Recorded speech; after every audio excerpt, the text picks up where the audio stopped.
you ready to start? The Committee on Science, Space, and Technology will come to order. Good morning to you all, and welcome to today's hearing entitled Examining the Science of EPA Overreach, a Case Study in Texas. Before I recognize myself for an opening statement, I do want to recognize someone in the audience. We have a state representative, actually one of my state representatives back home, Doug Miller on the left on the front row. And Doug, appreciate your being here today.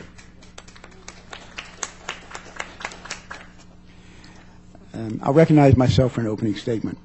The devastating impact of EPA's overreach can be felt from state houses to farmhouses across the nation. Americans are tired of the red tape that hampers economic growth. EPA's regulatory ambitions threaten states' rights and intrude on the everyday lives of our citizens. That's why today's hearing is important, and that's why this is not just a hearing about Texas. The Lone Star State is merely a case study. So while we will hear testimony today from the perspective of several Texans, the chilling impacts of federal intrusion are felt by residents of every state. Perhaps the worst examples of massive government expansion are found in EPA's air rules. New regulations rely on unproven technologies and secret science to justify the tremendous cost. Even EPA admits its new power plant rules will have very little benefit. However, they will have a very real impact on the energy bills of hard-working American families. The EPA's efforts to demonize hydraulic fracturing are another example of an agency putting partisan politics above sound science. After recklessly making wild claims of contamination, EPA was forced to retract those claims when the facts came out. The agency's shoot first, ask questions later attitude is not responsible. Clearly, the EPA is too busy expanding its own powers to slow down long enough to listen to its own scientists. This problem is evident with the agency's draft Clean Water Act rule. EPA didn't even wait on the Scientific Advisory Board's review and instead steamrolled ahead, muzzling voices of dissent along the way. The EPA's draft water rule is a massive power grab that undermines states' rights and gives the federal government control over Americans' private property. EPA wants to tell Americans what to do in their own backyard. But states and communities across the country are fighting back to reclaim control of their own resources. For instance, working toward a cleaner environment in Texas does not have to be at the expense of economic growth. State regulators know how to protect the environment within their borders better than federal employees in Washington, D.C. Texas has the second largest population in the nation, is home to 6 of the largest U.S. cities, and our economic growth far outpaces the national average. But even with the nation's largest industrial sector, Texas has made vast improvements in air quality. For example, from 2000 to 2012, ozone levels in Texas decreased by 23%. The rest of the nation averaged only 11% decrease in ozone levels. This success was reached through a collaborative effort that included the Texas State Legislature, state agencies, local governments, industry, and universities. These groups worked together to design and implement creative and targeted regulatory controls. Localized data provides state regulators with the information they need to create effective, targeted air and water quality management. Unfortunately, too many within this administration believe that the only way to protect our environment is through federal government intervention and centralized ownership. In the real world, competition drives innovation, private ownership inspires stewardship, and smaller government empowers free people. We cannot lose track of these fundamental truths. Our Constitution requires a collaborative relationship, not a federal takeover. This is why we should listen to voices from the states. It is in everybody's best interest for agencies like the EPA to help support these state efforts, not hinder them. That concludes my opening statement. Without objection, I'd like to ask unanimous consent to put a letter in the record, and this is a letter from Range Resources concerning EPA's investigation into the impacts of hydraulic fracturing in Parker County, Texas. Those claims resulted in an EPA enforcement action which was subsequently withdrawn, and the Texas Railroad Commission thoroughly investigated this issue and found that Range's activities had no impact on water quality. I'd like the rest of the letter to be entered into the record without objection. At this point, I'll recognize the ranking member, the gentlewoman from Texas, Bernice Johnson, for her opening statement. Thank you, Mr. Chairman, and thank you to our witnesses for being here this morning. I'm always proud to be in a room full of Texans. As a native Texan, I know well the importance and the impact of oil and natural gas development in this country. Our economy has relied on fossil fuels to power our manufacturing base, our transportation, and agricultural sectors, and more. And for the foreseeable future, the country will continue to develop these resources and technologies to achieve our energy, economic, national security, and in some cases, our environmental objectives. However, we must acknowledge that the development of any fossil fuels resource can have significant negative environmental impacts. I am not speaking about the environment in the abstract, but about the very oceans we fish, the air we breathe, and the water we drink. These two have real economic value. While few people get rich from clean air and water, everybody benefits. Likewise, nobody should have the right to take these away, regardless of the potential for financial profit. This is why we have EPA, and why Congress has acted in the past to protect our air and water through legislation such as the Clean Water Act and the Safe Drinking Water Act, with the results being just that, cleaner air and safer drinking water. And that's something that both Democrats and Republicans should be happy about. Today we will hear from some members and witnesses that EPA is acting beyond its authority, that EPA regulations are killing the economy and jobs, and that the industry and the state of Texas do not need the federal government to tell them how to protect public health and the environment. As much as some might wish for a world where big environmental issues are addressed voluntarily by industry or through the workings of the free market, or through individual state regulations, we all know that from experience that it just does not work that way. Now more than ever, American people need a strong EPA to protect their right to clean air and water. These are people who, regardless of where they fall in the partisan divide, universally agree clean air and water are important to them and to their children. And they know that respiratory diseases, and we have records to show it, heart attacks and premature deaths are not part of the sacrifice we should have to make for the sake of achieving the American dream.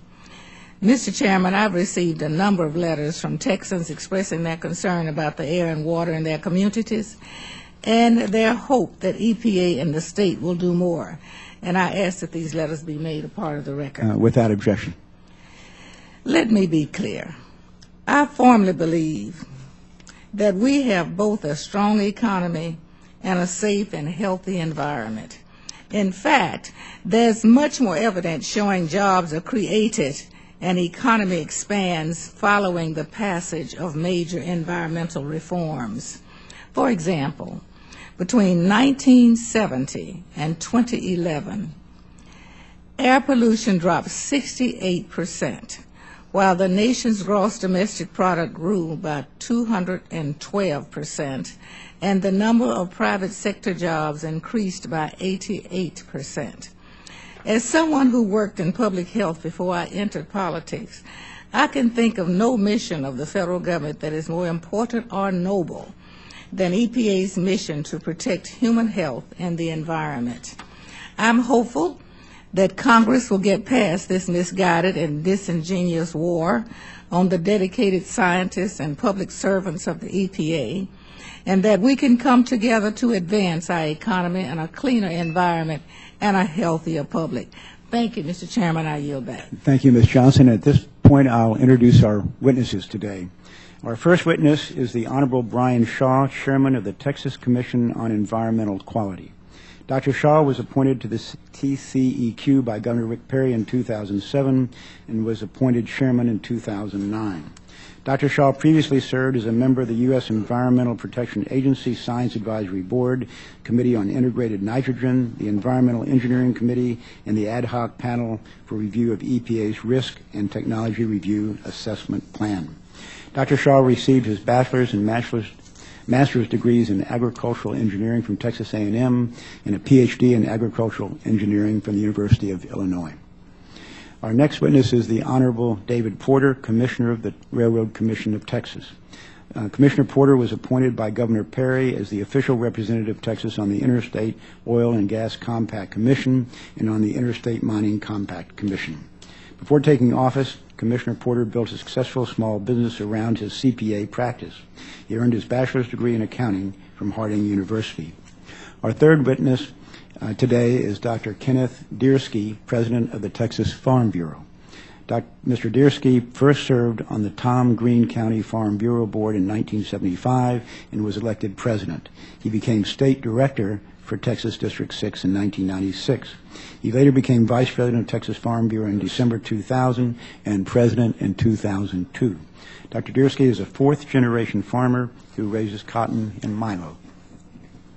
Our next witness is Dr. Alina Craft, health scientist at the Environmental Defense Fund.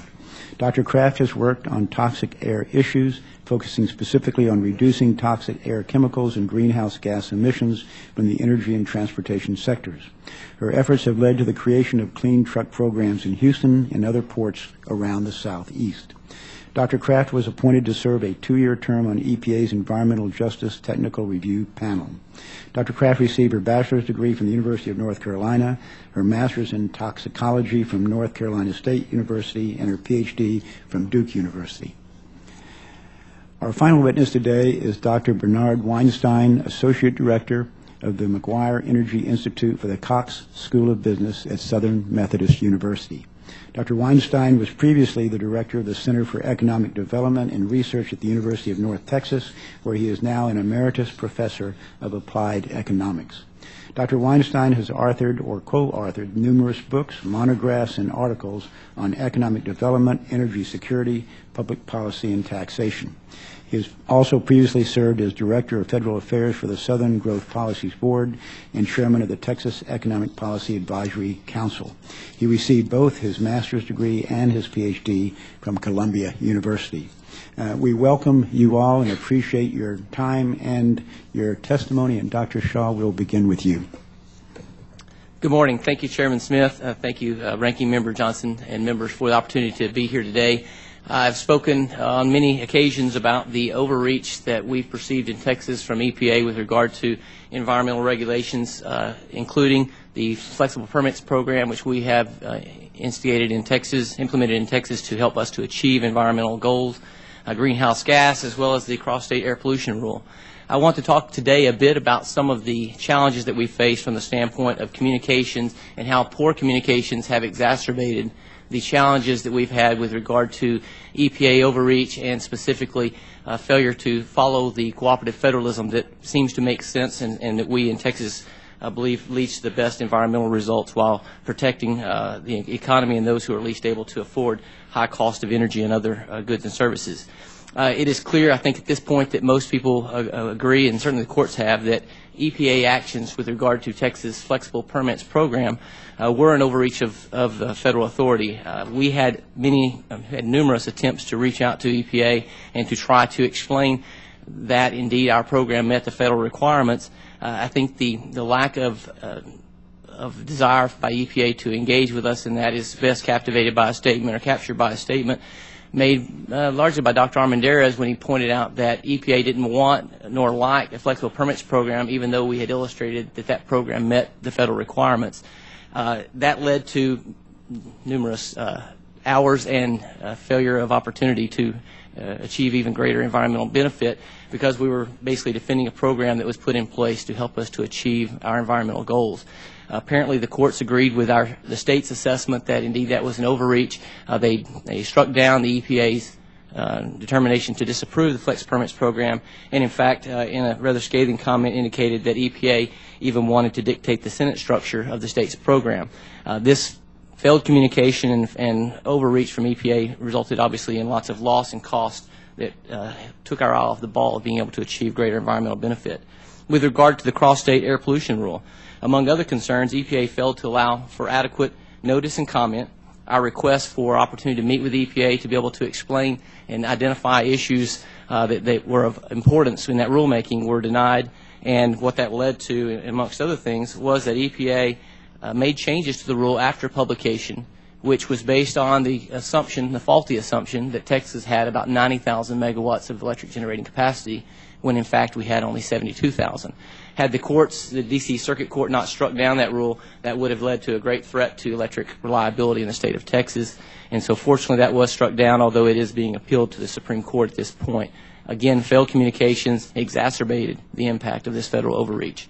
Fortunately, Texas is a case study not only of some of the negative impacts, but we have had some recent positive impacts of communication. We still, I think, have concerns over federal overreach.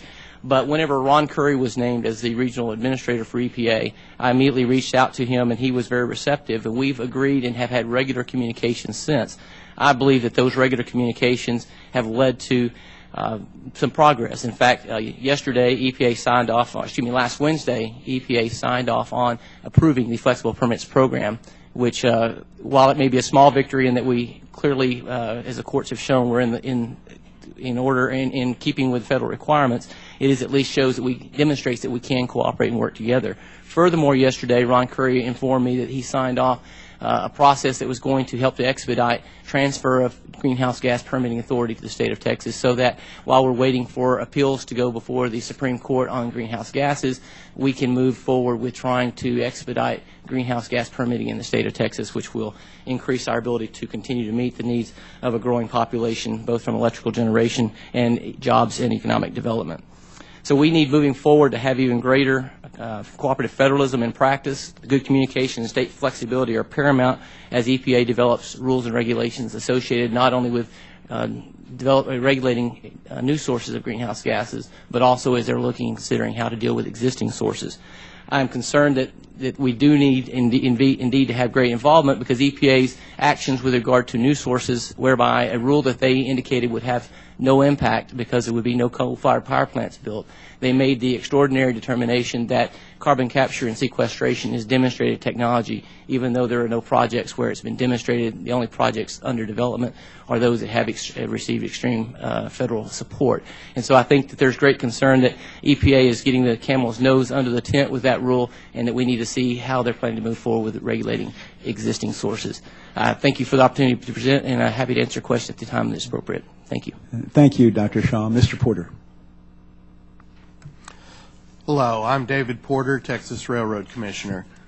I would like to thank the committee for holding this important hearing and inviting me to testify. The Texas Railroad Commission is one of the oldest, most historic state agencies in the country and is world-renowned for its thorough and mature regulatory framework. As our name implies, the Commission was originally established to oversee railroads in 1891. Today, the Railroad Commission of Texas is a state agency with primary regulatory jurisdiction over the oil, gas, propane industries, pipelines, and coal and uranium surface mining operations. Last year alone, the Commission monitored more than 410,000 active wells, issued over 21,000 drilling permits, conducted over 125,000 field inspections, plugged 778 orphan wells, including 30 orphan bay wells in coastal waters. In addition to these functions, the Railroad Commission works diligently to ensure that our rules and regulations keep pace with the technology and practices in the field and remain at the forefront of environmental and public safety policy. In 2012, Texas led the way as the first state to enact laws requiring the mandatory reporting of fluids used in the hydraulic fracturing process on Frac Focus. In 2013, Texas again was a pioneer in passing amendments to our statewide Rule 13, and we now have some of the most stringent rules nationwide on well construction, cementing, and integrity standards. We also amended our water recycling rules to encourage oil and gas operators to enhance water conservation, and we are updating our information technology systems in order to improve services and increase transparency. These efforts enhance the Commission's ongoing effectiveness in overseeing the responsible development of Texas's energy resources. One-size-fits-all regulation from a far-removed, inept federal agency is not the answer. The EPA recently announced plans to decrease inspections by 30% over the next 5 years. On the other hand, the Railroad Commission has increased inspections and enforcement to parallel an increase in activity. However, nothing exemplifies the severe incompetence and blatant disregard for sound science, as well as EPA's infamous mishandling of the Range Resources case in Parker County, Texas. In August of 2010, a homeowner in Parker County filed a complaint with the Commission of natural gas in his water well. We immediately opened an investigation and began inspecting and sampling the wells in question. However, the EPA, falsely claiming the Commission had done nothing, decided to step in and conduct their own investigation, or what I would term a witch hunt. In December, the EPA issued a severely premature, misguided endangerment order against Range Resources, claiming there was an immediate and substantial risk of explosion or fire.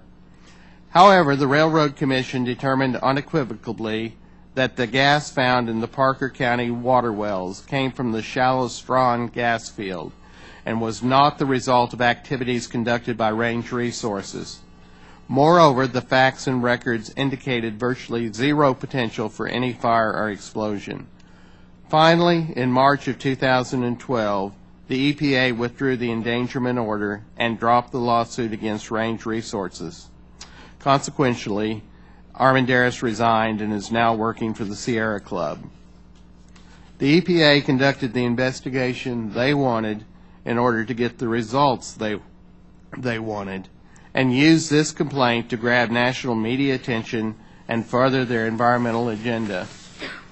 We in Texas know best how to achieve a balance of economic vitality and environmental safety, as we responsibly and proudly reign as the top oil and gas producing state in the nation.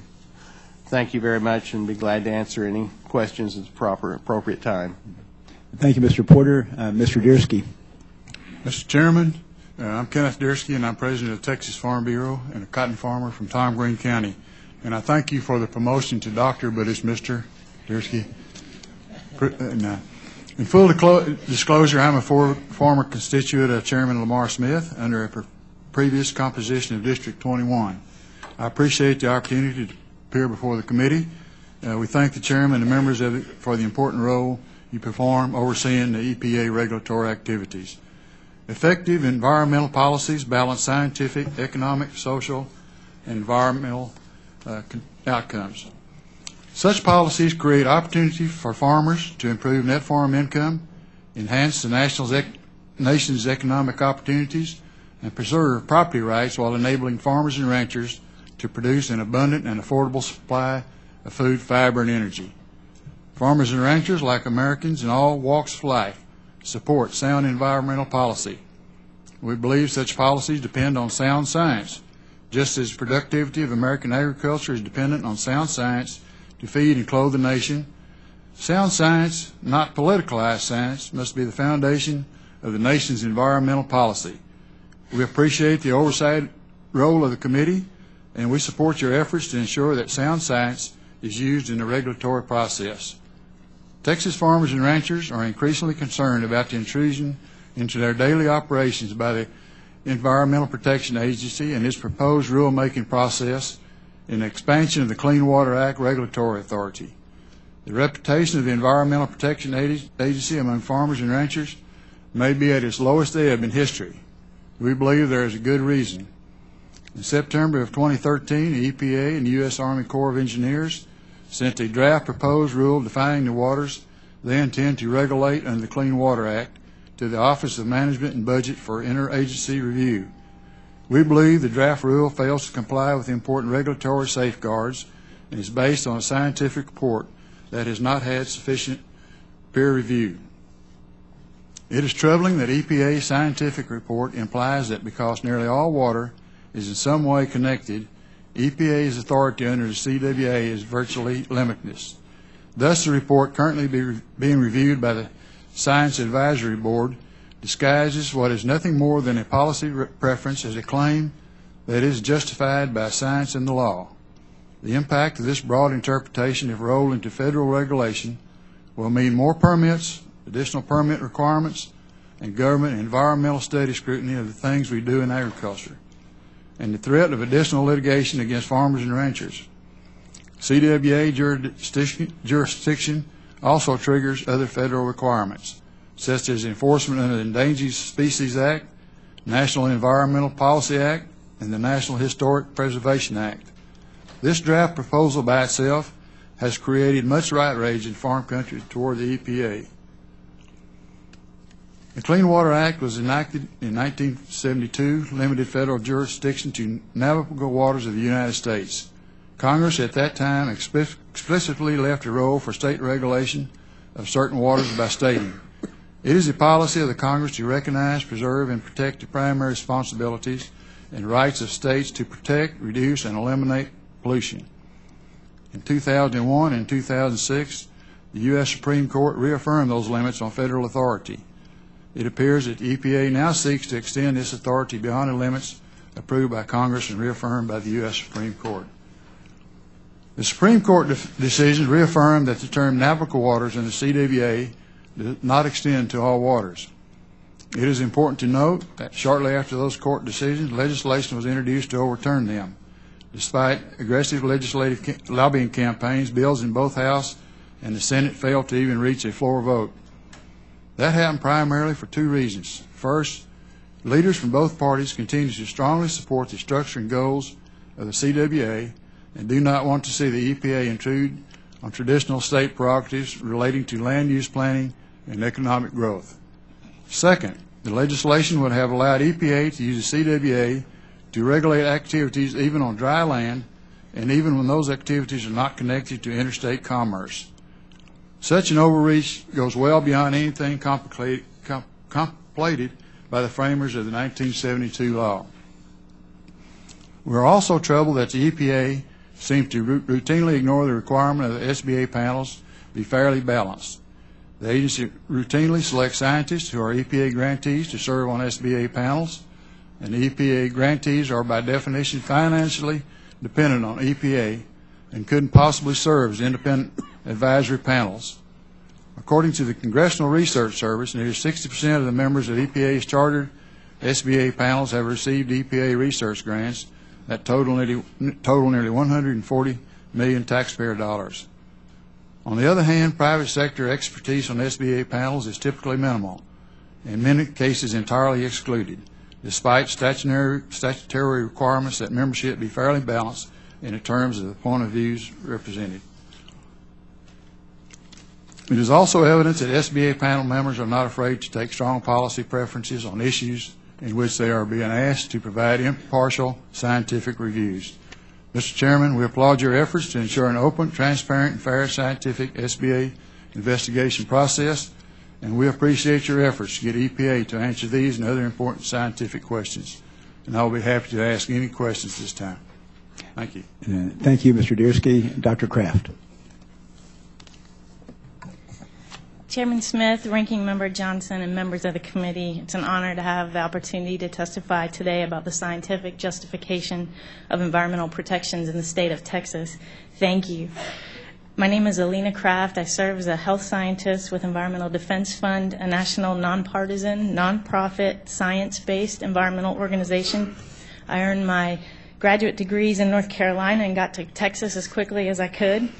After that, I met my husband, who's a computer engineer, and we have a native Texan on the way who is also happy to be here. So I hold an adjunct assistant professorship at the University of Texas School of Public Health, and I work on a range of regional and national issues, primarily with regard to air quality. Texans have a lot to gain from reductions in emissions of pollutants such as ozone, mercury, and other air toxics, and greenhouse gases. We can have a cleaner environment as well as a vibrant economy. But right now, Texas is lagging behind other states, and the costs of the state's inaction are being charged to the taxpayers in terms of health. This issue is exacerbated by the high rates of those uninsured in our state. Texas has the highest rate of uninsured adults at 33%, the highest rate of uninsured children in the country at 17%. Texas has not taken advantage of ample opportunities to go ahead and get ahead of federal policy by developing its own laws and regulations to reduce pollution, and now we're behind. Right now, almost 15 million Texans breathe air that does not meet federal health-based standards for ozone that were set back in 2008. Perhaps what is most concerning about ozone in Texas is that since 2009, ozone design values have either increased or remained relatively stagnant in the 3 largest metropolitan areas. Hundreds of doctors and scientists across the country are concerned about the impact that ozone is having on public health and have been aggressively advocating for even more protective standards. Mercury is another pollutant of health concern across the country, but especially within Texas. Mercury is a neurotoxin that jeopardizes the brain development of infants and children. Texas is home to 6 of the 10 highest emitting coal plants for mercury in the United States. EPA rules are justified, achievable, and cost-effective. Many Texas businesses are well positioned to adopt the new standards, and initial cost estimates for compliance have proven to be overstated. With regard to the cross-state air pollution, in Texas specifically, reducing pollution will save up to 1,700 lives per year in the state and provide approximately $14 billion in benefits to Texas each year. Independent analysts have assessed the potential for the state of Texas to comply with the cross-state rule without costly upgrades or plant closures. The mercury and air toxic standards are the first nationwide limits on power sector emissions of mercury and are expected to have a net positive impact on overall employment as well as economic benefits that outweigh costs by up to 9 to 1. States across the nation have been preparing for these standards for years. Plants in Illinois, New Hampshire, Wisconsin, Maryland have all taken steps to reduce mercury, and recent statements from utility companies on the standards suggest that implementation is going smoothly and that compliance costs will be less than originally expected. With regard to greenhouse gases, since January 2011, large power plants and industrial facilities that are newly constructed have been obligated to use the most efficient and best available technologies, taking account costs and technical feasibility. Whereas almost all states have revised their Clean Air Act regulations to incorporate these new requirements, Texas, unfortunately, has refused to implement this program. Others have found that implementing efficiency and best available control technologies for greenhouse gases is a cost-effective and reasonable process. One of our nation's largest utilities, Calpine Corporation, recently submitted a brief in the Supreme Court supporting the application of these requirements for greenhouse gas regulations and noting that obtaining the permits did not delay or add significant costs. Nationwide, over 100 greenhouse gas permits have been issued as of September 2013 in at least a dozen major industrial sectors. Texas legal action have jeopardized the ability of facilities in the state to conduct business. While other states have been planning for new pollution controls, Texas has stood in the way. Mercury emissions from Texas electric utilities have remained relatively consistent since 2001, even though 17 other states have taken measures to reduce mercury from their power plants. Texas is the only state that didn't work with EPA to ensure smooth greenhouse gas permitting, though other states, even ones that disagreed with EPA on greenhouse gas permitting, had plans in place so that business would not be disrupted. The science on air pollution is clear, it's a killer, and we're paying the price on pollution whether we admit it or not. And if we don't take aggressive action now, then we're jeopardizing the future of all Texans. Thank you. Thank you, Dr. Craft. Dr. Weinstein. Thank you, Mr. Chairman, Ms. Vice Chairman, members of the committee for the invitation to be here. I'm Bud Weinstein with the McGuire Energy Institute at Southern Methodist University. Let me talk for a minute first about the economy of Texas. We've heard from other speakers that the economy is in a pretty good shape. We added 252,000 jobs last year. That was we were number one in the nation. In fact, we were number one for the fourth consecutive year in job creation. In percentage terms, we were second to North Dakota, but there were more people living on my block in Manhattan than the entire state of North Dakota, so it's easy to see a big percentage gain in that state. But what's happening in North Dakota is similar to what's happening in Texas. In fact, Texas has accounted for about 50% of all the jobs created in the nation since 2000. And we weren't immune from the Great Recession. We lost lots of jobs, just like the rest of the country. But today, we're 600,000 jobs ahead of where we were in 2008, while most states haven't recovered the job losses from the Great Recession, nor has the U.S. as a whole. What's going on in Texas? Well, obviously, part of it is the energy boom, the so-called shale revolution. Texas accounts for 25% of the nation's oil and gas production. It's been on a tear in recent years. If we were an independent country, we'd be the 15th largest oil and gas producing country in the world. But the energy boom in Texas and North Dakota and Pennsylvania isn't just benefiting those states, it's benefiting the entire country. It's benefiting households and businesses as a result of lower costs for heating and for electricity. It's helping our exports. It's been a boon to the petrochemical industry. It's improving the competitiveness of U.S. manufacturing, and that's one of the reasons that our trade deficit is shrinking. But Texas is also thriving because we have what I would call a positive business climate and cost-effective, sensible regulation of energy and other sectors of our economy. And contrary to what we've heard from Dr. Kraft, Texas is not a toxic wasteland. I mean, we care very much about the quality of our air, the quality of our water, the quality of our land, but we try to ensure that regulation is cost effective and it isn't burdensome to the point of discouraging investment. Is the EPA overreaching? We've heard a number of examples. I'm not going to repeat what we've heard from other witnesses. I do have some comments in my written testimony about the cross-state air pollution rule and the utility MACT and what some independent assessments conclude would be the cost or will be the cost of implementing those regulations, particularly the impact on the coal industry and how that in turn can affect the cost of electricity not only in Texas but throughout the country, and it's pretty significant. But I want to talk for a couple of minutes about these greenhouse gas regulations. And the fact is that we've got about 35% of our power generation in Texas coming from coal. There is no existing coal plant in our state, or in the nation probably, that could meet the standards that have been proposed for new power plants. And we have yet to see what's coming down the pike for existing power plants. You know, Texas, not only do we generate coal, we've got a dozen coal mines in our state. The coal industry, both on the production side and the power generation side, represents a lot of jobs. We're also concerned in Texas about the potentially onerous carbon regulations in terms of how they may affect our refineries. We have 25% of the nation's refining capacity. There is some good news, as we heard from the chairman of TCEQ about this new agreement with EPA on flexible permitting. But all of these regulations have implications for grid reliability. And not just in Texas, but across the United States. And but it comes down to this. If we kill coal, if coal goes offline too rapidly, it's not clear that we have alternatives that can substitute for that lost coal in short order. It's going to take time to change the power mix in the U.S. Finally, some comments on fracking. The notion of the EPA getting into the business of hydraulic fracturing is very much in vogue. EPA is champing at the bit.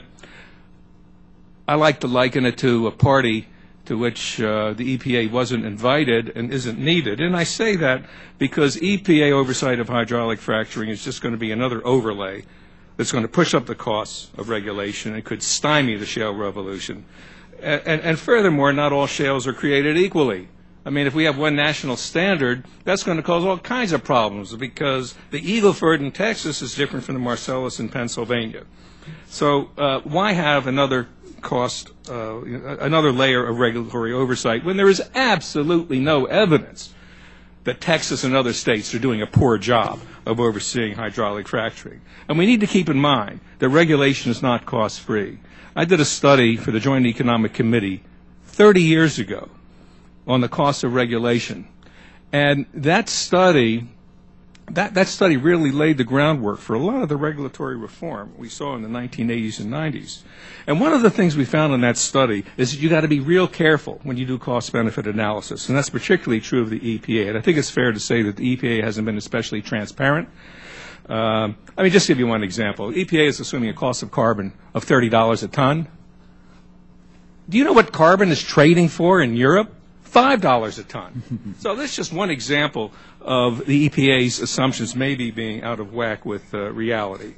Now, look, careful oversight of the energy industry is necessary. I'm certainly not opposed to that. But what does concern me is what I perceive to be overreach by EPA and other federal regulatory agencies that could derail the energy revolution that's been a real game changer for the United States. A colleague and I authored this book about, we call it the energy logjam, removing regulatory obstacles to fuel the economy. There's a link to it in my testimony. If any of you would like a hard copy, I'll be happy to supply you with one. Thank you. Thank you, Dr. Weinstein. I'll recognize myself for questions and like to address the first one to Dr. Shaw. Dr. Shaw, the EPA says that its power plant regulations apply only to coal, but isn't it a fact that the so-called coal power plant regulations could also apply to natural gas power plants or manufacturers or even refineries? Thank you, Chairman. I think it's not only likely that it could, but I think it would be clearly the appropriate to assume that it will. I think that if you look at a number of examples we've seen where, especially with regard to greenhouse gas, it seems that the approach is to, as I like to say, get the camel's nose under the tent, and at that point you can no longer get the camel out very easily. Give you an example very quickly is I think that's similar to what we see from the standpoint of EPA's action to include carbon capture and sequestration in their new source rule that they proposed. If there, as they said, there's no coal-fired plants going to be built, there's no benefit, no cost to the rule, why would they make that extraordinary effort to suggest that that's achievable unless at some point they're looking at that making it more easy to require such technologies to existing sources? Okay. Thank you, Dr. Shaw.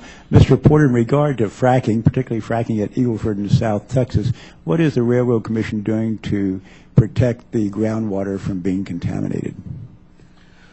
One of the most important things to do as far as protecting groundwater from being contaminated, whether you're talking about hydraulic fracturing or conventional well dwelling, is what we addressed when we redid our Rule 13 as far as making sure that the wellbore integrity is there, that the concrete jobs or cement jobs are well done, that type of rulemaking, and that's what that's the reason we redid that, and that's what we're working on. Okay. Thank you, Mr. Porter. Mr. Diersky, the EPA says it is clarifying its Clean Water Act rulemaking. Why does that make you nervous, and why do you think they're going beyond just clarification? If you could, make sure your mic is on. Okay. I'm from West Texas, and if you're familiar with West Texas, which I think you are, is that our rainfall out there, and I think you heard my testimony, I was concerned about the dry land, some of the activities that they're working on dry land. But in our area, we get a good rain about every 8 years, whether we need it or not. Whether you need it or not, yes. Yes. So I'm really concerned that they're going after some of the streams and dry riverbeds that will cause us as ranchers and farmers and private property owners in our part of the state or in Texas real concerns about what will happen if they get control of all the water in Texas. We think that'll be a real problem. It'll be a problem with keeping up with all the regulations that'll be implied. And we're good stewards of the land, farmers and ranchers and private property owners, and all the citizens of Texas have been pretty good stewards of the land, we think, and using our resources very, very efficiently. And we also have the NRCS that's out there that we work through that does a very good job right at the current time on soil erosion and those kind of problems that supposedly are out there. Okay, thank you, Mr. Diersky. Appreciate that. Dr. Weinstein, you talked about Texas's economy, and you talked about indirectly the United States economy. What is the cumulative impact of the EPA's regulations on particularly energy production throughout the United States and subsequently the economy? Well, it's not just EPA. There's a host of regulatory agencies that are intruding into the energy sector. I'm not saying that all that intrusion is harmful. Some of it's necessary. But, one could cite not only, the EPA regulations for greenhouse gas emissions, Bureau of Land Management regulations on hydraulic fracturing on federal lands. Most federal lands are off limits to drilling. Virtually all of our offshore fields are off limits to drilling right now. Much of Alaska is off limits. We just have a host of regulatory restrictions and legal restrictions that impede our ability to develop our energy resource to their fullest. And I realize this isn't a hearing on energy exports, but I think it's time to at least start talking about exporting oil, which is currently prohibited. We do have 4 permits approved for natural gas facilities to export liquefied natural gas. There are another dozen applications pending. If I had my way, I would be expediting those permits. The world is hungry for gas, and we've got the largest gas supply in the world. So why don't we export it? So, I could go on, but there are just many, many areas where federal policy is impeding the development of our energy resources. Okay. Thank you, Dr. Weinstein. That concludes my questions, and the ranking member, Ms. Johnson, is recognized for hers. Thank you, Mr. Chairman.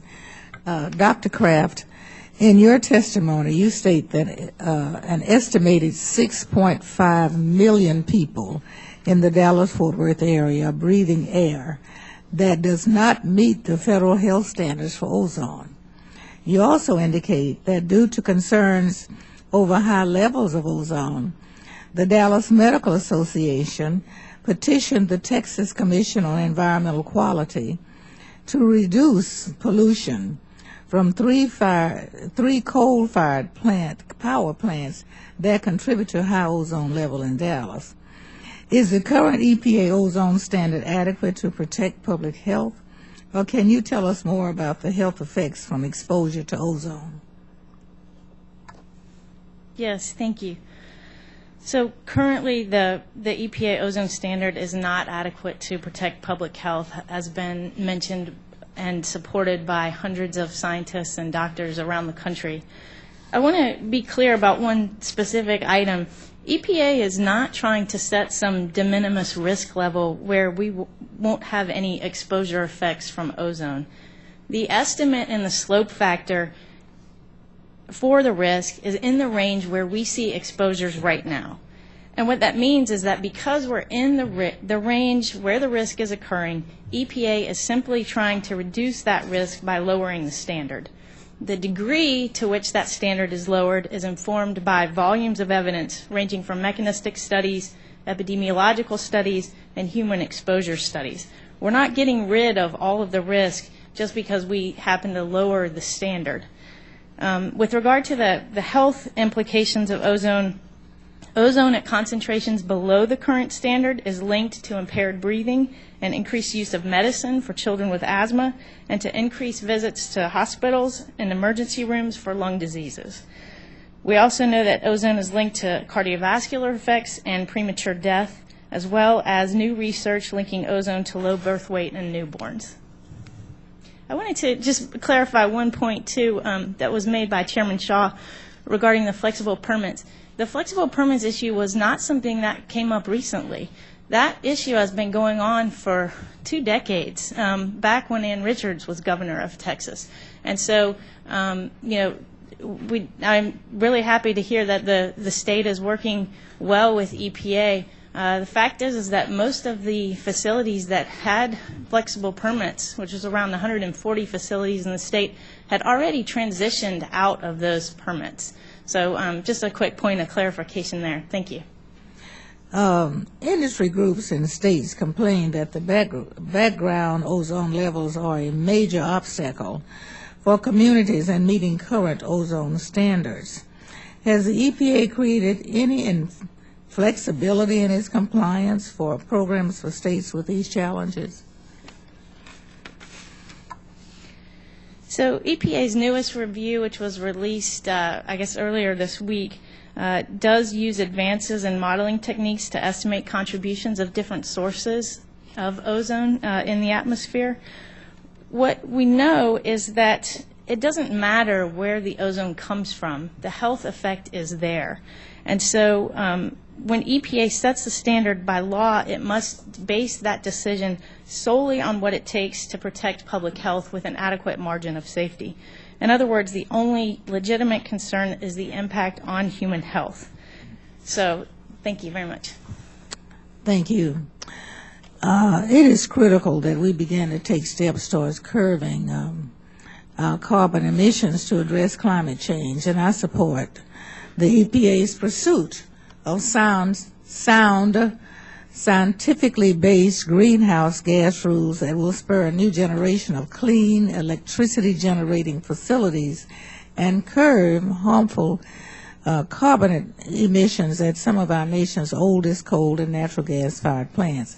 I find some of the arguments by my colleagues across the aisle that addressing climate change is too costly to be the height of irresponsibility, given that we already know that our planet is growing increasingly warm as a direct result of human activities. And let me hasten so I can give you this question.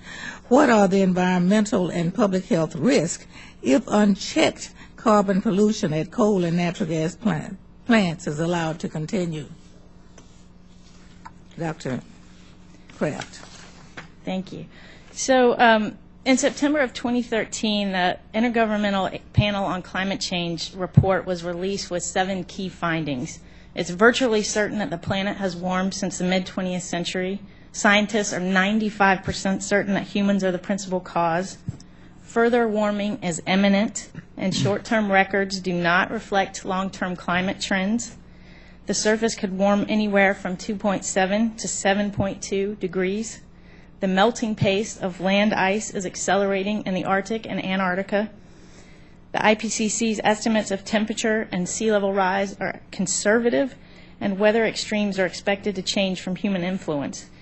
Now, with regard to the health implications of all of these impacts, in 2010, the National Institute of Environmental Health Sciences, which is the premier environmental health organization in the world, NRTP, published a report on the human health consequences from climate change.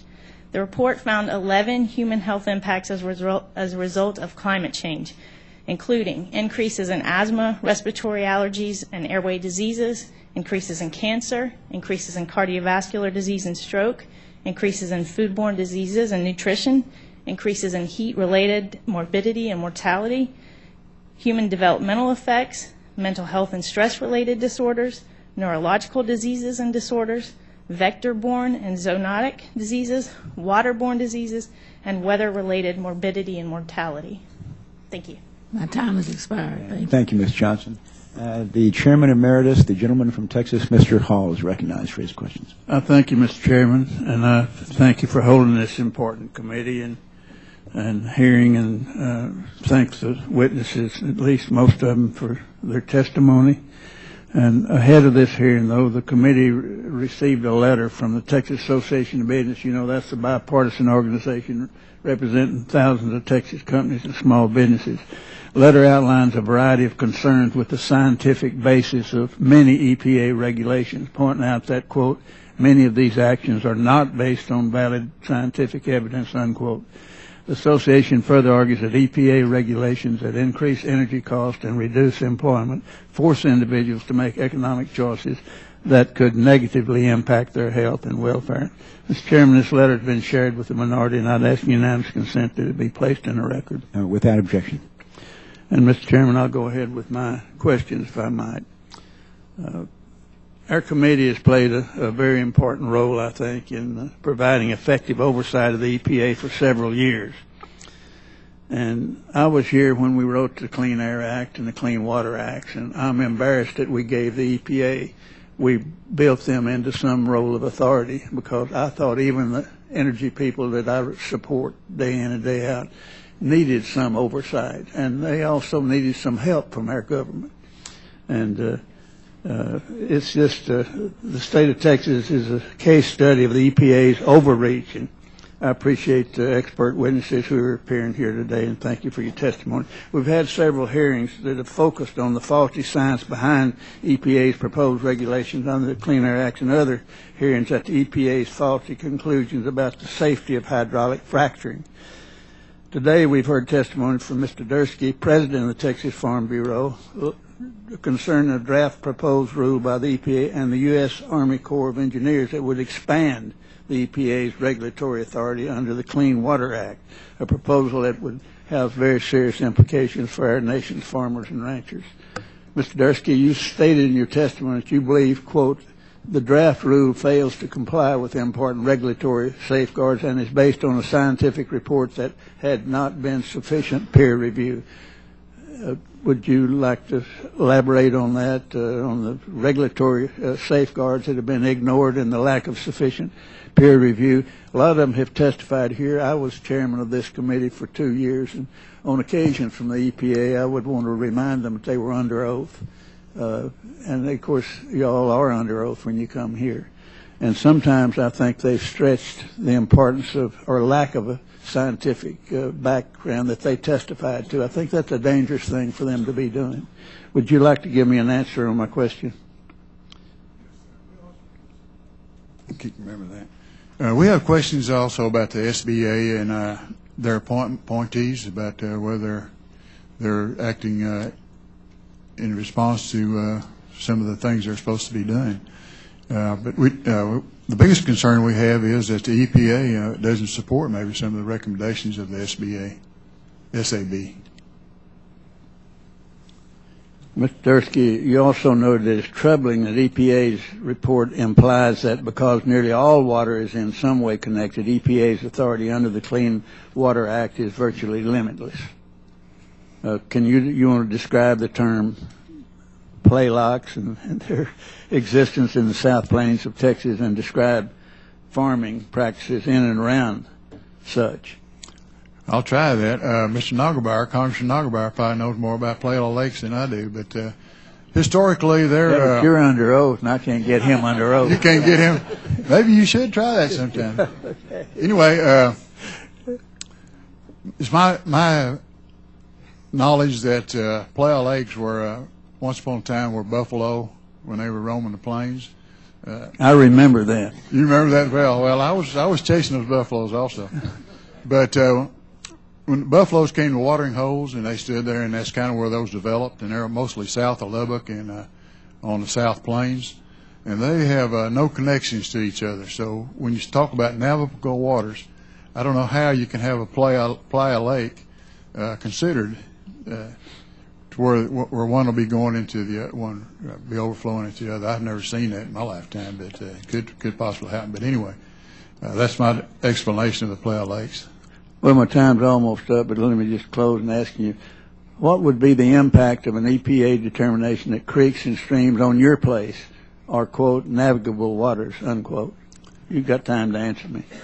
Okay, I think that, me personally, I have several ranches, and I have some farmland, and I think it would be more regulations that we would be under, and we'd have to more forms that we would have to fill out. It'd just be economically not a disaster, but it'd be a real problem to fill these forms out.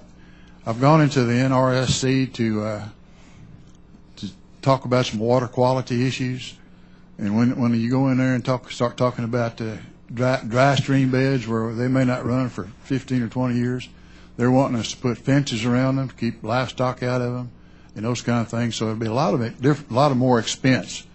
So our inexpensive farm and agricultural sector, I think, will be carrying a lot of burden. And I thank you. My time's up. Thank you, Mr. Hall. The gentlewoman from Oregon, Ms. Bonamici, is recognized for her questions. Thank you very much, Mr. Chairman. Dr. Kraft, we continue to hear concerns about the possibility of water contamination and other problems like earthquakes in connection with natural gas development. For example, Mr. Steve Lipsky and his wife from Parker County, Texas, who I understand are in the audience today, have been in a dispute with the EPA, the Texas Railroad Commission, and the owners and operators of a gas well near their home. Now, some of our witnesses today have suggested that the EPA does not have a role in ensuring that families such as the Lipskys have safe drinking water. So do you agree with that premise, especially when the homeowners have drinking water that is effervescing and can be set on fire? Thank you.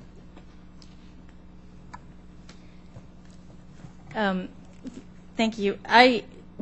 So there have been 42 cases of confirmed groundwater contamination under the jurisdiction of the Railroad Commission's Oil and Gas Division in 2012.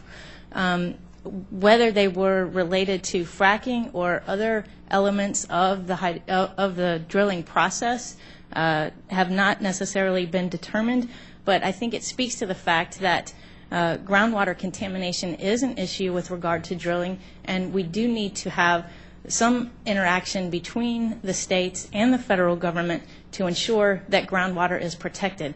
I can think of no better example than what just happened in West Virginia with regard to the leaking storage vessel. That was a situation where we need to make sure that we have an understanding of all of the risks associated with the processes. Thank you. And as I understand, the EPA is currently carrying out a detailed study to determine whether there's a link between hydraulic fracturing activities and groundwater contamination. Is such a study important, and why? And I have a couple more questions, so briefly. Sure. Yes, that is important. I mean, in order to be able to understand the health implications, we need to understand that risk. So any information that we have to collect that risk and to understand it is definitely needed. Thank you. And Dr. Craft, some claim that the EPA's regulation of carbon pollution from future coal plants will destroy or kill the industry. But several independent analyses have found that other factors are currently playing a very significant role in the projections for coal in the United States, regardless of potential carbon regulations. For example, could you talk a bit about the current competition between coal and natural gas industries? Is this competition at least a partial reason, if not the primary reason, for the lack of construction of new coal plants across the country? So if we want cheaper energy, building coal plants right now doesn't make sense, irrespective of EPA regulations. The EPA should not be blamed for coal being too expensive. In the most recent Energy Information Administration analysis of construction and operation costs of new generation new coal without CCS, they found that it's more expensive than wind, baseload natural gas, and geothermal power. All of these can provide ample baseload generation, including coastal wind, which has a strong and level output through the day. In addition, new solar power plants are regularly financed at costs more than 30% lower than the cost of new coal. Now, there's not public information on this, but Austin Energy has publicly stated that they have seen offers at $70 per megawatt hour or lower for solar, while according to the EIA, new coal is $100 per megawatt hour. Thank you. And I have another question as well. There's been some discussion about the jurisdiction under the Clean Water Act, and some suggestion that it's clear when there is jurisdiction under the Clean Water Act, and actually not quite. Can you discuss a bit about when there is jurisdiction under the Clean Water Act and why it's important that water be clean? Even sometimes water that is running through private property if there's some nexus or connection with other waterways. Thank you. Well, my expertise is not in water and legal issues, so I don't know that I would be able to answer that question directly, but I'd be happy to supply some information on that. Thank you very much, and I yield back the balance of my time. Thank you, Mr. Chairman. Thank you, Ms. Bonamici. The gentleman from Texas, Mr. Nagelbauer, is recognized for his question. Well, thank you, Mr. Chairman, and thank you for holding this important hearing. Chairman Shaw, thank you for being here. Over the past 6 months, my colleagues and I have repeatedly questioned EPA about their conclusion that carbon capture and sequestration, or CCS technology, is commercially available and or adequately demonstrated in a manner sufficient to impose it as a requirement on a new coal plant. Based on your technical expertise, do you believe that the CCS technology has been adequately demonstrated? Thank you. No, sir, I do not believe that's the case. We actually conducted a study in September of 2012 evaluating our clean energy programs and concluded that at that time there were no plants that were achieving that. And more importantly, today, there are no plants that I'm aware of that are even under construction or planning that don't have significant federal funding to support that. And so there brings to mind the issue that there's a significant parasitic load associated with carbon capture and storage, and that cost not only is economic, it requires building bigger plants to get the same generation capacity, it requires more fuel to generate that capacity later, and one that's often I think ignored is the fact that it will tend to increase the emissions of other pollutants of concern in order to get the same megawatt down the wires. You're burning more fuel, you're having more emissions of the non-greenhouse gas emissions. Just because you're capturing CO2 doesn't make those more healthy. So there's a lot of implications of that I think cause concern. Yeah, I think one of the points that you made is that many of the projects that are being cited as an example of this actually are getting some federal assistance. And if I'm correct, that makes them not eligible to be considered commercially available. That's currently certainly the role that we use in Texas. We make that evaluation that it has to be commercially viable and it has to be one that has not received funding from state or federal agencies in order to ensure that that's commercially viable, not just can you spend enough money to get it done. And so, yes, you're correct. Mr. Chairman, I would like to ask unanimous consent to enter in the record TCEQ's report analyzing the commercial availability of CCS in the context of Texas efforts on the project. Without objection. Recently, EPA's Science Advisory Board, the SAB, or SAB, however you want to pronounce that. West Texas has a little bit different inflection on some of those words. Declined to review the science behind EPA's inclusion of a requirement in their CO2 standards for new power plants based on EPA's claim that the rule only applies to the capture of carbon emissions and not storage or sequestration of captured carbon. This seems like a bureaucratic response to me that doesn't seem to address the simple reality that captured CO2 has to go somewhere. Dr. Shaw, you want to? Certainly, I had the same facts jumped off the page at me whenever I read it and heard about that. It seems interesting if you're an agency that's looking at having great transparency that you would appear to try to discourage the Science Advisory Board from reviewing carbon capture and sequestration, and then to go to the extraordinary means of suggesting that sequestration is not a part of that. As you point out clearly, if you're going to capture it, you need to do something with that. It makes one wonder why they're concerned about having a further scientific review of the process. I think that's one of the concerns that this committee has had is that the EPA seems to want to shy away from any kind of evaluation of the science. And, I think most everybody thinks that, the science ought to be driving the policy and not the policy driving the science. One last question, Mr. Dursky, thank you for being here. I want to follow up with what Mr. Hall, I think, started in towards the end, is that you have several ranches, and in many parts of the country, we don't have stream-fed tanks for cattle to get water from. Some of them are stream-fed, but some of them are captured by runoff and so forth. And, if EPA begins to move in the direction that some of us fear, where are your cattle going to get a drink? That's an excellent question. We're not real sure because they want to fence off the stream beds and keep the cattle from the stream beds because of contamination and those kind of things. So we're not sure. A lot of places we don't have groundwater and we rely on surface water for stock water.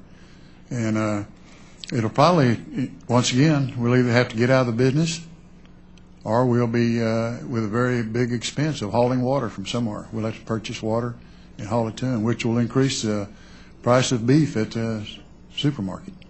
I think on top of already a pretty tough cattle market because we've had fairly severe drought around cattle country, and I think cattle numbers are all-time low now, and so now the federal government wants to restrict additional opportunities to water your cattle. It doesn't make a lot of sense. Thank you so much for your being here. Mr. Chairman, I yield back. Thank you, Mr. Nogueira. The gentleman from California, Mr. Takano, is recognized. Thank you, Mr. Chairman. I come from an area of the country in Southern California that's been greatly benefited by the Clean Air Act, inland Southern California. And as a teenager and as a child, I remember having to deal with smog alerts. And we don't have those as much anymore. And so, I'm mightily grateful for Mr. Hall and others who participated in the creation of EPA for the tremendous progress we've made in clean air. Dr. Weinstein, I want to ask you something. Today's hearing is entitled Examining the Science of EPA Overreach, a case study in Texas. I understand that you are an accomplished economist, but you don't have any substantive experience or expertise in environmental science or public health. Is that right? I'm not formally trained in those areas, no. Great. On your financial disclosure form, you wrote that you are only representing yourself today and have not had a federal grant or contract since October 2011, but your biography says that you've been a consultant for AT&T, Texas Instruments, Reliant, Entergy, Devon Energy, the Nuclear Energy Institute, and the cities of Dallas and San Antonio, Texas, among other places. Can you tell us which private companies you've consulted for since October 2011?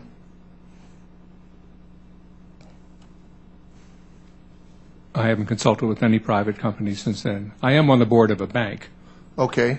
The Beal Financial Corporation? Yes. And you've been a director of Beal Financial Corporation since the early 1990s? I've been on the board for 22 years, yes. And are you still a director of that company? Yes. You said yes. Did you receive any financial compensation as a director of Beal Financial Corporation? Yes. Okay. Do you know if Beal Financial Corporation or Beal Bank and their affiliate companies have made any loans to the oil and gas industry? I don't believe so. I have some financial records that the corporations that show. So I have some documents that would show that the Beal Corporation has made loans. Can you tell me to whom they were made? Oh, just a second here. If I can find it. We have made some loans to utilities. Well, let's see.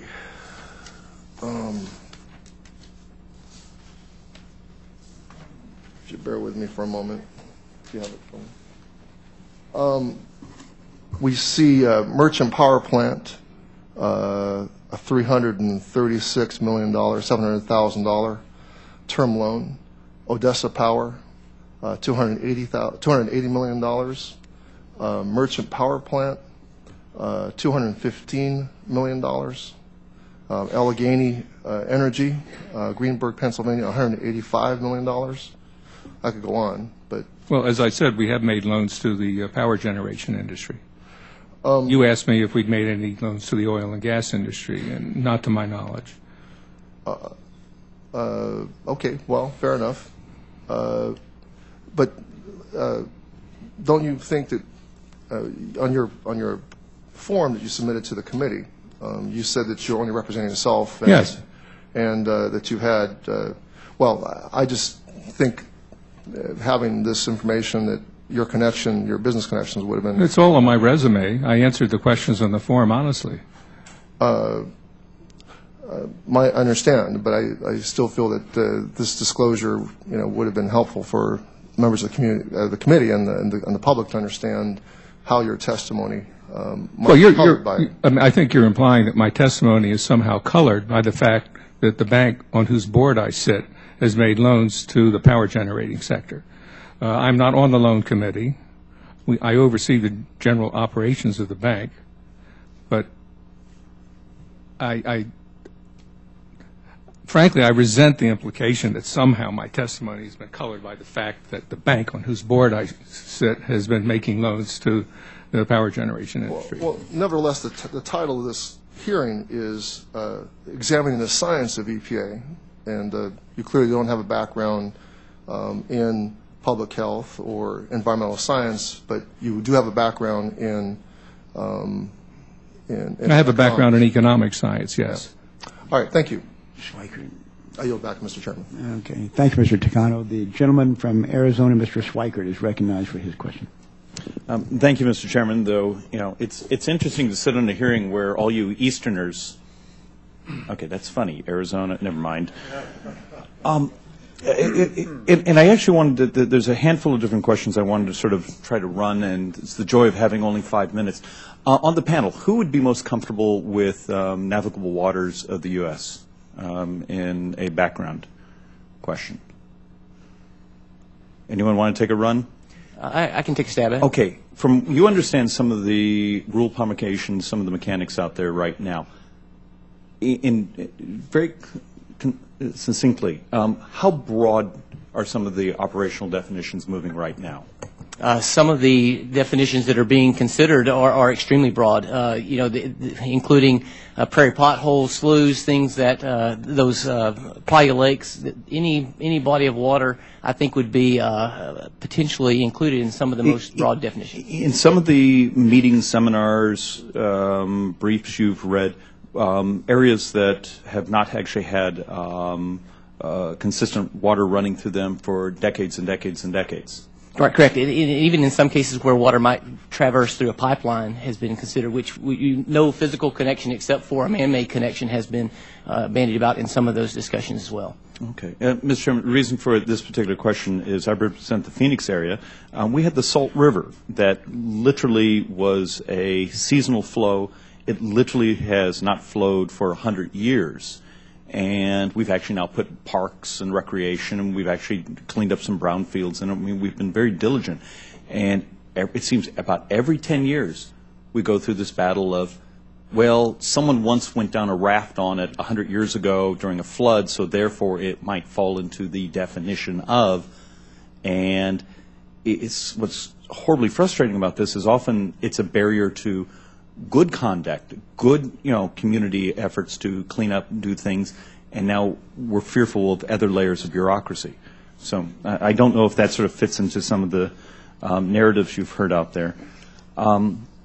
Dr. Kraft, you have an interesting specialty, and you have a little one on the way? Congratulations. That is... you sure he wouldn't want to be, or he or she wouldn't want to become an Arizonan instead of a Texan? Texan. Tell him Texan. It is. I love my Texas brothers and sisters, but even on the right and the left, I swear it's a cult. But that's a different discussion. I've noticed in your testimony a couple times you've sort of focused on ozone, so I'm assuming that's somewhat in your area of specialization in your research? Well, we are very concerned about ozone because of the ozone concentrations in Houston, and as well the fact that ozone concentrations are increasing in some of the Texas major cities. Okay, but in this, I never play gotcha, so this is okay. I'm trying to be very honest in dialogue. But one of the statistical backgrounds you specialize in your data sets as a researcher. Am I a statistician? I'm not a statistician. Okay. Well, then, all right. Okay. But even from the narrative of ozone, and I know it's complicated, there's lots of moving parts, can you give me a little background of your understanding of just sort of organic background ozone? Ozone that actually is affected by literally activities of, around the world. And how you sort of if you were ever doing a data set, how you reach out and do a normalization for those types of activities. And why this is important is being from the desert Southwest, we have certain benchmark that's just there with man, without human contact. I mean, there's certain things that are going to exist. How do you, when you're looking at a data set, how do you do a normalization for it? Well, that's more of an air modeling question as opposed to a statistical question or a health-based question. What we look at more is the health implication of the exposure to that ozone, and that doesn't matter where the ozone was formed or how it got there, whether it was background, which in most cases has been shown not to impact whether an area meets the federal attainment guidelines. As a researcher, do you ever, particularly when looking at health data sets and effects on populations, ever have a concern that sort of our static regulatory environment doesn't seem to move nearly as fast as technology, and that sometimes there's technological opportunities out there, but because we have sort of a command and control regulatory environment, we're always a decade or sometimes more behind in regulatory design compared to current technology? Well, I think that's an issue we probably have across a number of. Oh no, that's systemic in a command and control regulatory environment instead of sort of a crowdsourced type of creative, flexible regulatory environment. Right. I mean, I guess I would say that the science on, say, ozone, for instance, is revised every several years to reflect the latest science. And there are over 17,000 articles just yesterday, if you look in PubMed, on ozone and health. And so there is more information that is pulled into the record on a routine basis. Doctor, thank you. I know I'm way over time, Mr. Chairman. Thank you for your patience. The doctor actually hit one of my fixations of sometimes the arrogance of what we think we know and how things work today will be different tomorrow because our understanding of the data and how it's modeled and where it is different. And how do we, if we're going to even have these discussions, make sure we're designing optionality and flexibility in these things. So thank you, Mr. Chairman. Thank you, Mr. Schweikert. The gentlewoman from Maryland, Ms. Edwards, is recognized for her questions. Thank you very much, Mr. Chairman, and thank you to the witnesses. I really feel good about today because I feel like I don't have to anymore ask about whether climate change is a fact. I mean, the President said it last week in the State of the Union message, and I'm just going to take it as a given that climate change is a fact. So we don't have to debate that. My question goes to Dr. Craft. In your testimony, you cite an article from the Texas Tribune that's titled "Anti-Regulation Politics May Have Hurt Energy Industry." As I understand it, the EPA began requiring greenhouse gas permits about 3 years ago, but TCEQ refused to enact the rule, and EPA had to step in and begin issuing permits. Can you describe the current situation and how what can only be called heel dragging by TCEQ has negatively impacted Texas businesses and jobs and created regulatory uncertainty? Yes, thank you. So we've been very concerned, this is one of the points in my opening statement, about Texas' unwillingness to address the issue of greenhouse permits in our state. Like I said, we were the only state in the nation that did not work with EPA to ensure greenhouse gas permits. Essentially what happened is that once facilities, Texas penned some very aggressive language to EPA saying that they did not have any intention at all to change their rules to be able to issue greenhouse gas permits. And as a result, the deadline came. There was no permitting authority within the state, so facilities that needed those greenhouse gas permits could not get them. EPA stepped in and had a federal implementation plan so that those facilities could continue to operate.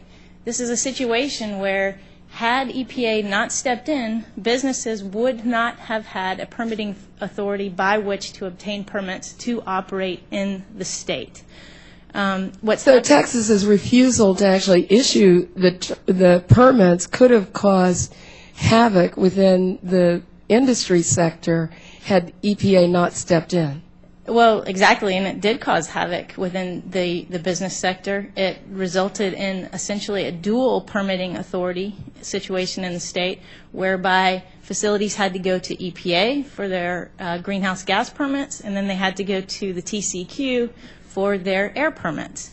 When businesses realized that this was the implication, they recognized that it was a dual permitting authority.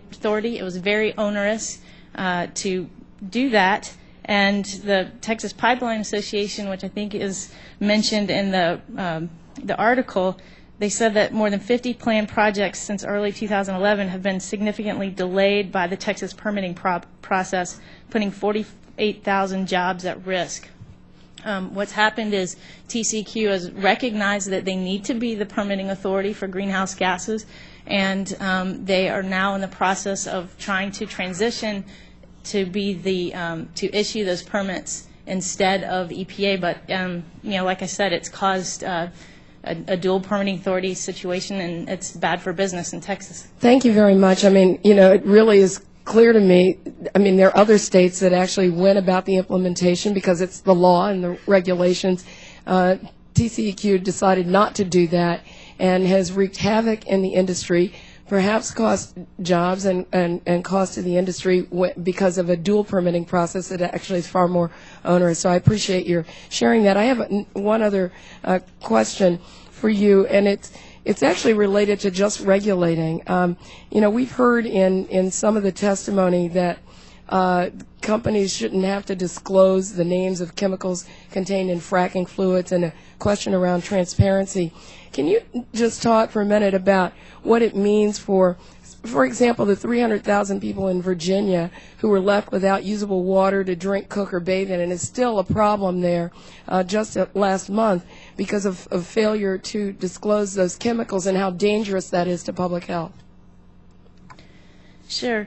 So we've been looking at the chemicals that are used in the hydraulic fracturing process, and I can tell you EPA is also looking at this issue for many of those compounds, and there are thousands of compounds that are used. They are not used in very high concentrations, but the fact is that we don't know a lot of information about the toxicity of those individual compounds. And so even though they might be used in small concentrations, there are issues with transportation of those compounds to the site, for instance. There are other factors which play a role in terms of in terms of risk and health. And so we are very interested in understanding that risk and toxicity of compounds that might be found in frac fluid compounds. Thank you. I just wanted to ask Mr. Dursky, you didn't mean to suggest that because EPA was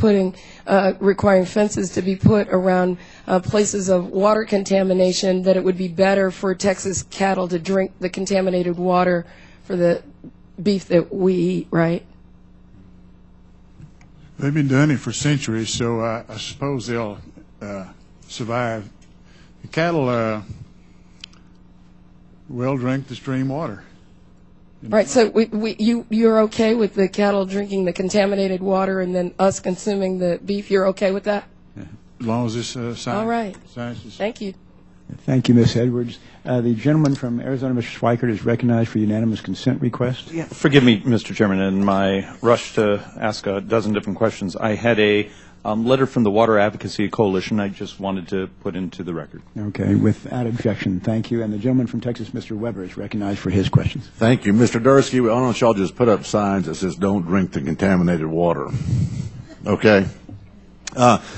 Glad to hear that the president announced that global warming is climate change is a fact, and so we no longer have to be concerned about it. I didn't know that hope and change was. I didn't know that meant climate change. Okay, but then again, he never said if you like your climate, you can keep it. I just want to get that out of the way. Mr. Weinstein, I'm glad to hear that your business actually makes money by loaning company to industry. And I regret that the gentleman from California is not here. I was going to suggest you all meet up afterwards and you give him a course in economics, that's how this country survives. I want to address the foot-dragging question of the TCEQ and the fact that Texas is losing jobs or could be losing jobs. I think Dr. Kraft issued that concern. And we're glad you're concerned, and we're glad you're in Texas. As Mr. Weinstein so aptly pointed out, Texas has created more jobs than any other state of the lesser 49 states in the Union. And so can you imagine what we would have done? You know, gosh, we could have really been off to gangbusters had it not been for the foot dragging of the TCEQ. I do want to address that. And by the way, Dr. Kraft, we're glad that even you recognize Texas is the place to be.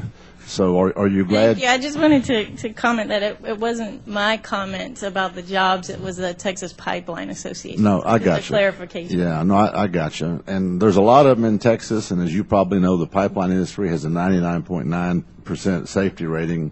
It's the safest way to move oil, transport oil. But Dr. Shaw, I want to go to you.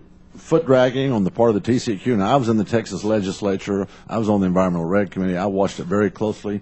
How'd y'all get that past me? Well, Congressman, one of the things I think that's key that I've been asked to, and I have a responsibility to fulfill in my duty as chairman of the Commission on Environmental Quality, is first to uphold the law. And once we made the determination that we didn't have the legal authority to issue those permits, it no longer was an issue about whether I liked it or wanted it. It was an issue at its core about whether or not it was legal to do that. Furthermore, this was definitely an issue that has longer standing implications from a principled standpoint.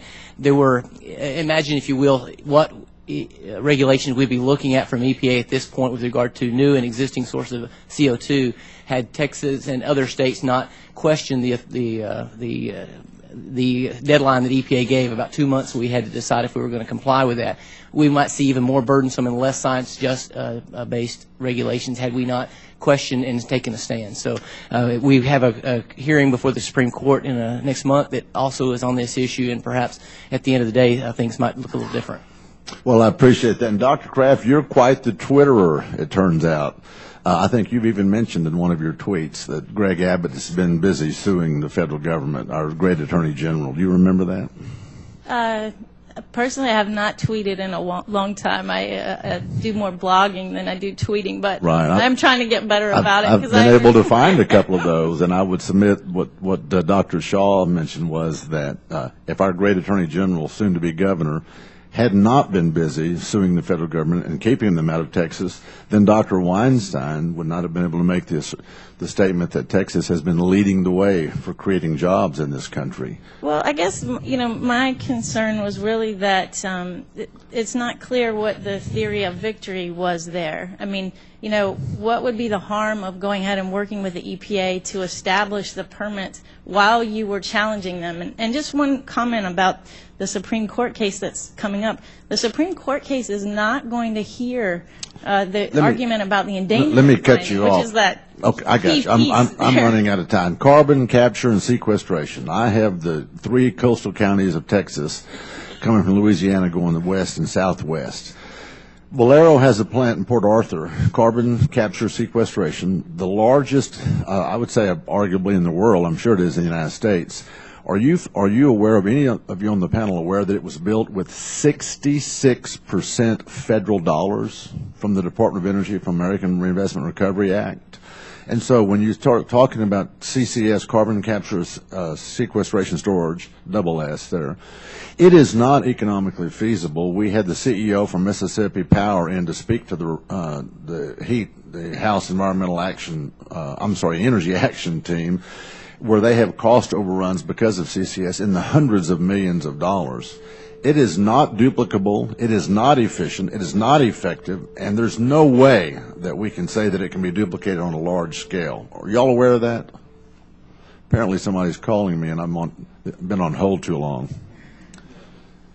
Are you aware that it's not duplicable, Doctor? Yeah, correct, Congressman. You're absolutely correct that I am aware of no commercially demonstrated, even close, right, and the costs are significant. Thank you. Let me just, Mr. Chairman, if I may, just one quick question. Mr. Porter, 42 cases of contaminated wells was the figure banded around under the Railroad Commission's watch. You remember that comment? Yes, I heard the comment. Okay. How many wells in Texas? Mr. Weber, your time is... A couple 100,000? Coming out here. About 400,000, roughly. All right, thank you. Thank you, Mr. Weber. The gentleman from Texas, Mr. Beasley, is recognized. Thank you, Mr. Chairman. Wanted to ask Mr. Porter a quick question.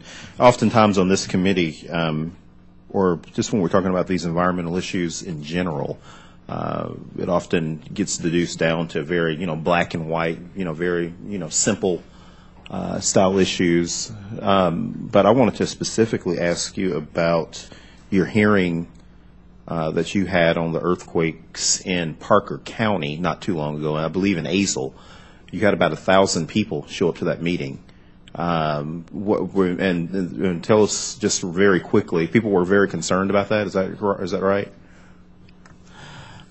Yes, you are correct, Mr. Congressman. They were extremely concerned about that. And, of course, we at the Commission are concerned about it. We're trying to make sure that we understand exactly what's going on as far as the science and what the evidence is showing us. We have moved to hire a seismologist at the Railroad Commission. In fact, I believe interviews of that seismologist are starting today.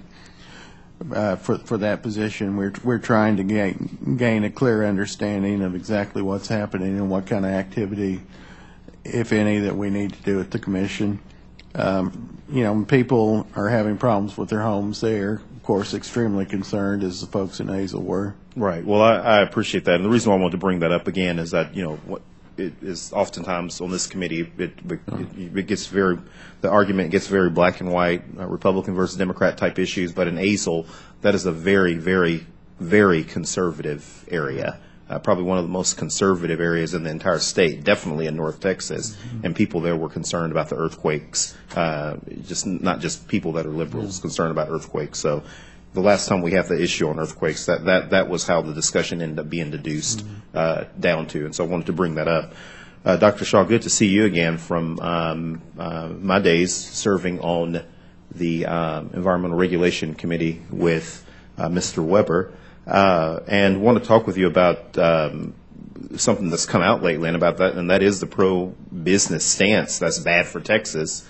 That's been talked about a lot. I know that one of your mission on TCEQ is sustainable economic development.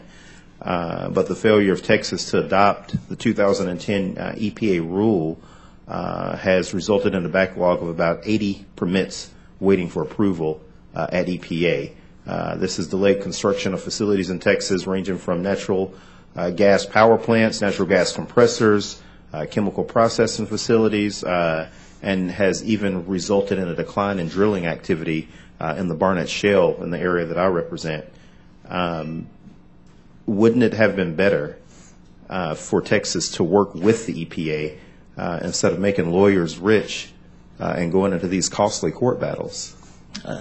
Congressman, thank you. Certainly my desired approach is always to work together. And unfortunately, the discussions that we had with EPA were not fruitful in that matter. For example, the letter that the mandate we got from EPA was that we were given about 2 months to decide if we were going to move forward with allowing EPA's regulatory scheme, and we were going to implement that. I'll refresh your memory that at that point, we had no idea what regulating under EPA's program would mean, because they had yet to give any information about what BACT, Best Available Control Technology, would mean for regulating greenhouse gases. So at that point, they were asking us to commit to doing something that we arguably determined we didn't have the legal authority to deal with, as well as the fact that we didn't have any understanding of what EPA thought that would mean.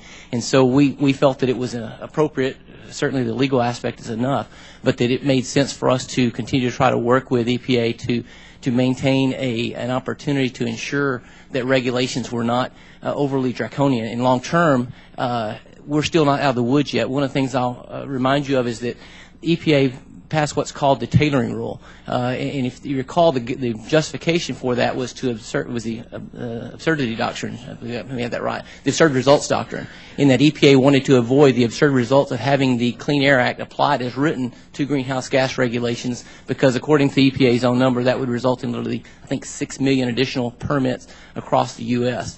No, Dr. Shaw, let me ask you one more question, because my time is about to expire here.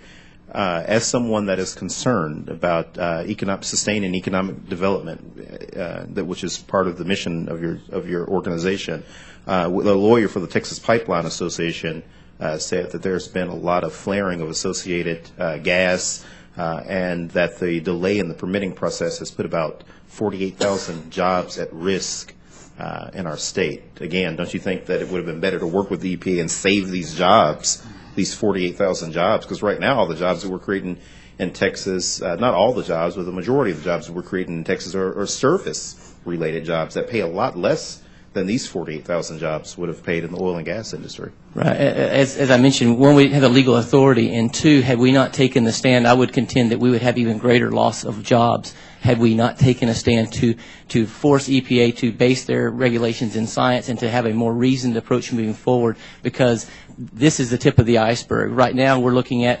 certainly Texas has been performing well relative to other states. Could it have been better? Yes. Would we like that to have happened? Yes. And certainly we're moving, as we've given authority from the Texas legislature, to be the permitting authority for greenhouse gases. But clearly there are longer-term economic and, I would contend, environmental damages associated with EPA's approach with greenhouse gases at this point. So we took a principled stand. We're going to work, and as we have been, to continue to find ways to streamline the process, but we felt that the immediate cost was less than what the long-term cost would have been. Thank you, Mr. Thank you. Chairman. Thank you, Mr. Beasley. The gentleman from New York, Mr. Collins, is recognized. Thank you, Mr. Chairman. It's really been interesting being on this committee with so many Texans and hearing the debate today on the growth and the jobs and the economic activity. And as a New Yorker representing the highest taxed, most regulated, least business-friendly state in the nation, where we count how many jobs we lose, and if we lose a few less this year than we lost last year, somehow within New York's mindset, that's considered a win. So I do represent New York, but don't agree at all with the tax and regulatory status of our state, and say that that speaks volumes about what's right about Texas and not right about New York. But Dr. Kraft, you made a statement that I just want to clarify. You stated that coastal wind is more economical than coal? I believe I said that coastal wind was is consistent, is what the point was of that. Oh, it's statement. Consistent, but you said it was less consistent. expensive than coal. I'd have to go back and look. I have some notes of my comments, so I don't remember saying that. Okay. I mean, wind is generally considered twice as expensive as coal, and if you take away the subsidies, and it's interesting, whenever I hear folks talk about wind, they never talk about how wind is so heavily subsidized, and if you take the subsidy away, then every cost number that you ever see put out relative to wind is gone. Well, Texas is generating more wind energy than any other state in the nation right now, so it's a big...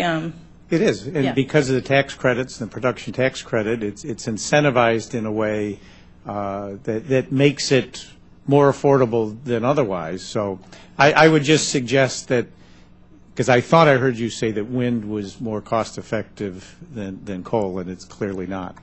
Dr. Weinstein, I'd like to, just as a member of the committee, say I appreciated your testimony, and certainly would suggest that the line of questioning directed towards you probably speaks volume to how accurate your testimony was and how hard-hitting it was, when the only question that came back had absolutely nothing to do with your testimony. So thank you for that testimony. But I'd like let me say something about your question on coastal wind. Yes. The most recent study of comparative costs conducted by the Energy Information Administration for different energy power generating sources in the year 2016, combining both the construction and operating expenses, found that solar thermal would be the most expensive and coastal wind would be the second most expensive. All right, and those are the same facts that I have always understood to be the case. Representing Western New York, there was a proposal to put wind turbines out in Lake Erie. As the county executive, I can tell you I fought that every which way I could.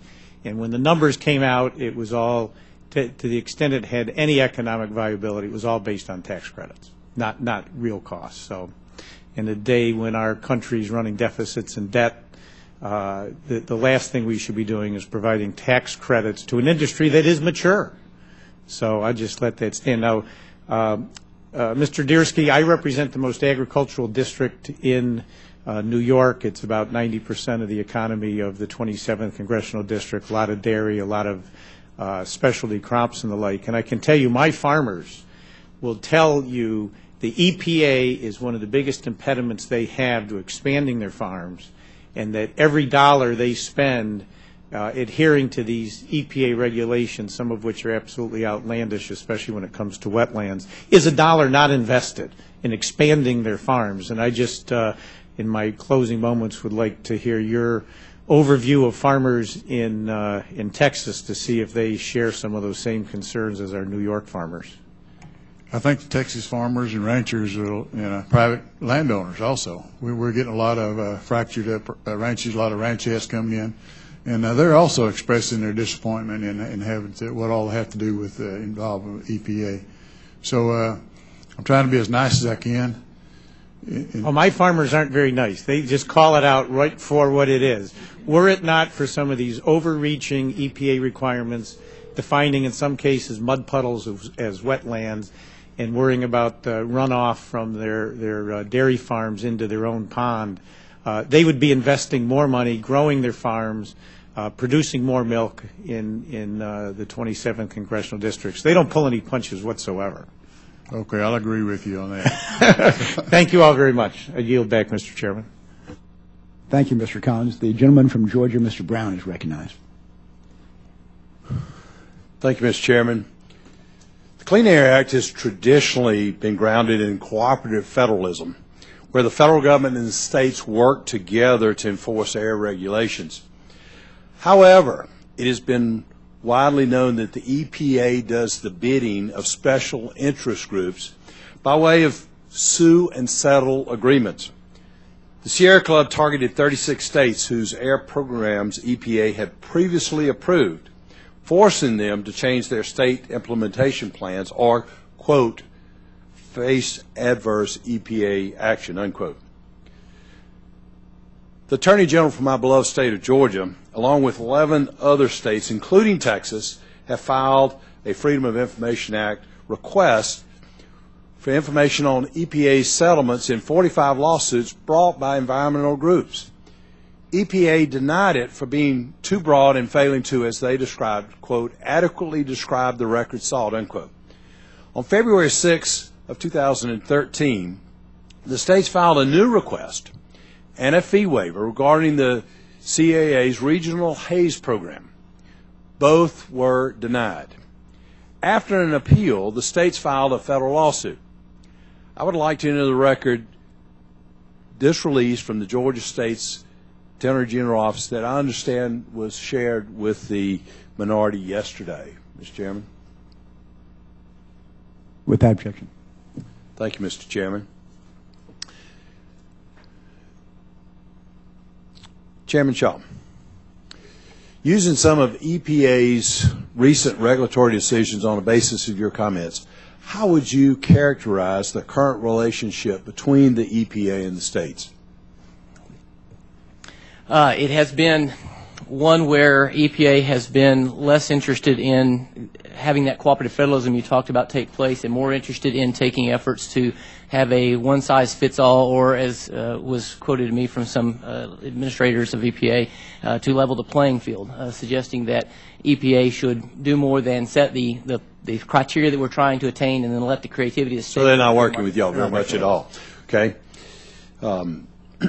Given your experience to date with the EPA concerning issues such as cross-state air pollution rule, regional haze, and the flexible permit program, are you concerned about the role states like Georgia and Texas will play in future EPA regulations like carbon limits for existing power plants? Extremely so. I think it's critical that we be involved, and I'm concerned that we may not be able to have influence on EPA's programs to move forward in a manner that allows us to have strong environmental programs that aren't damaged by greenhouse gas programs, for example, as well as maintaining economic competitiveness. The EPA claimed that the states were given notice in the SIP call. Do you believe the states and the public at large have an adequate opportunity to comment on policies that the EPA effectively issues through guidance? I think guidance is one of those issues that is of great concern, because the EPA has often argued that it's not legally enforceable, and yet in practicality it is. So they can issue guidance. If there's no opportunity for public comment and input, they basically go through an ad hoc rulemaking process that doesn't have any oversight, and I think that's poor policy making and leads to decisions that are certainly not transparent and leads to bad decisions. And not scientifically based either, is that correct? Well, there's no way to know if they are, to be able to bring to bear review to ensure that they are. So it makes it much easier for bad science to be, or no science to be involved in setting those rules. But there's no transparency as such. It seems to me that this administration that said it was going to be the most transparent administration, their definition of transparency is obscurity. Where does Texas stand with their numerous FOIA requests in the lawsuit filed by the 12 states?